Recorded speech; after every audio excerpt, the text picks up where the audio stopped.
Voltamos. Chaves, então nós estávamos falando sobre a prece.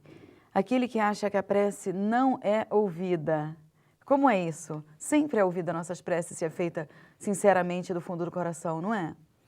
De um modo geral, não. Eu diria sempre são ouvidas. Só que muitas vezes nós pedimos coisas erradas. Talvez não sempre atendidas da forma que a gente gostaria que fosse. É, Né? Porque a nossa visão é muito estreita. Muito estreita e às vezes estamos pedindo uma coisa errada. Que não é bom para a gente. gente. Criança quer brincar, por exemplo, com a faca. Sim. Ela pede, a mãe ou o pai não vão deixar, porque sabem que a faca pode trazer um dano para ela. Sim. Então, agora, nós temos uma coisa muito importante, é o mérito. Quando Jesus diz, o que perdides ao meu Pai, em meu nome, vos será dado. Mas em nome de Jesus implica também o nosso mérito, porque ele ensinou que nós colhemos o que nós semeamos. Então, se eu estou pedindo uma coisa que eu não mereço... Ou que não tem que vir naquele momento? Não é um momento adequado para eu receber, e eu não estou pedindo em nome de Deus. Estou pedindo em nome de uma situação errada. Porque em nome de Jesus tem que se enquadrar dentro dos princípios que ele ensinou. E aí também vem a aceitação, né, de muita coisa. Porque às vezes a gente quer porque quer e insiste naquele pedido na prece e a coisa não vem e a gente acha que a prece não foi ouvida. É isso que você está falando. Depende também do merecimento, depende também da hora certa, depende da gente estar sabendo pedir. Porque às vezes não é aquilo que a gente precisa. E então não é naquele momento a pessoa não deve receber aquilo que ele está pedindo. Por isso que muitos jogam a vida inteira aí numa loteria. Sim. Né? Mas também depende dos pedidos, né? Pedir para ganhar na loteria, aí é porque às vezes, complicado. Se ele ganhar, ele vai ter uma consequência prejudicial a ele. Então, não vem naquele momento. Agora, quem sabe amanhã, às vezes até numa outra vida... Ele vem como rico, milionário, e aí vai passar pelas provações também. Mas vem também, pode vir também com a moral mais elevada. E saber lidar. E aí ele não vai fazer do benefício que ele recebeu pela loteria, ele não vai fazer daquilo ali um mal para ele. Então ele recebe na hora certa, na hora propícia para ele receber. E aí o fator mérito é que é muito importante. Mesmo porque o espírito tem que passar por todas as condições, né? Passar pela riqueza, pela pobreza, por várias situações, né? Em família ou não. E como a doutrina espírita ensina, a prova da riqueza, ela é mais difícil do que da pobreza. Porque o indivíduo que é rico, ele tem que saber empregar bem a riqueza dele. Senão é tirado, é um empréstimo de Deus, né? Ele tem que fazê-la produzir frutos bons. Se ele não fizer isso, ele está empregando mal a sua riqueza. Aquilo que foi dado a ele. E aí, então, numa outra vida, ele vai vir pobre, porque ele, para poder ser rico de novo, ele tem que estar preparado para que essa riqueza beneficie a ele e não prejudique a ele. Porque, no caso, se ele vem pobre na outra, é exatamente porque ele não usou bem a riqueza. Então, ele ficou prejudicado. Então, é melhor, às vezes, ele não ganhar.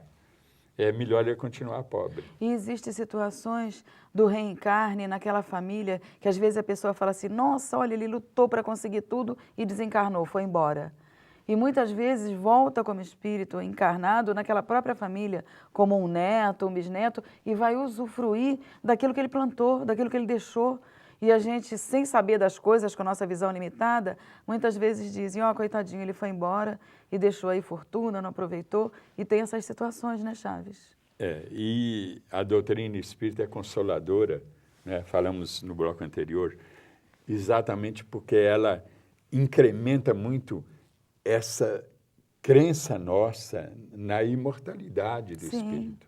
Não quero agredir nenhuma religião, nenhuma crença, mas nossos irmãos cristãos, muitos estão dizendo aí que nós espíritas não somos cristãos, porque não aceitamos que Jesus é outro Deus. Então, eles estão falando que não somos cristãos. Eu bato nessa tecla de que nós somos cristãos. Claro. Então, por isso eu estou dizendo, outros irmãos nossos cristãos, eles creem na imortalidade do Espírito, sim.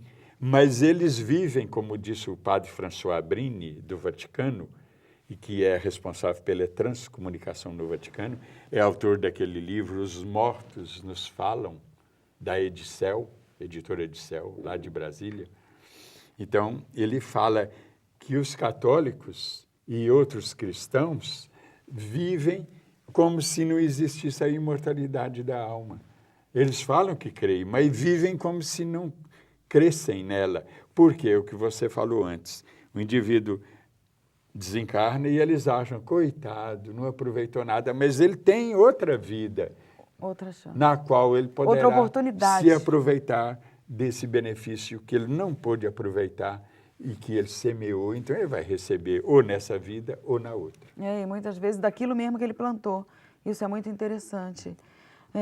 Veja bem, Chaves, quando a gente fala, né, dessas preces, dessas comunicações espirituais, a prece não precisa ser decorada, a prece não precisa ser dita de uma forma igual para todo mundo. Como é que a gente pode falar dessa simplicidade da oração, da prece? A prece é uma oração, geralmente, porque a reza, a chamada reza, geralmente é repetitiva, é decorada. Já a prece, propriamente dita, ela tem geralmente uma característica de ser espontânea. Ela acontece naquele momento não ali, ser decorada, sem nem decoração, complicações. sem ter pensada antes. O indivíduo não a pensou antes. E naquele momento ali, espontaneamente, ele ora. E essa prece é que tem mais valor, porque ele está concentrado nela. E naquilo que é decorado, aliás, Jesus, ele disse, não sede repetitivos em vossas preces. Porque a prece que é de frases repetitivas e decoradas, geralmente o indivíduo faz até distraído, ele nem está pensando direito naquilo ali. E aí, então, não há um fervor, não é? Ele não cria uma sintonia de fato com Deus e com a espiritualidade que trabalha em nome de Deus. Ele fica desconectado. Então, a nossa prece pode ter comunicação, sim, com as outras moradas, com os outros mundos evoluídos e com espíritos queridos que podem já estar lá e que nunca vão nos abandonar pelo amor.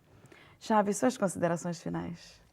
Obrigado, Celina, por ter estado com você aqui no programa Presença Espírita na Bíblia. Obrigado também aos nossos queridos telespectadores que nos honraram com a sua audiência e envio para todos o meu abraço fraternal. Obrigada, Chaves. Obrigada a você que ficou conosco, que nos deu o prazer da sua companhia. Escreva para a gente presenca@tvmundomaior.com.br. Mande seus comentários, suas sugestões, serão muito bem-vindas. E nós esperamos você num próximo programa. Até lá!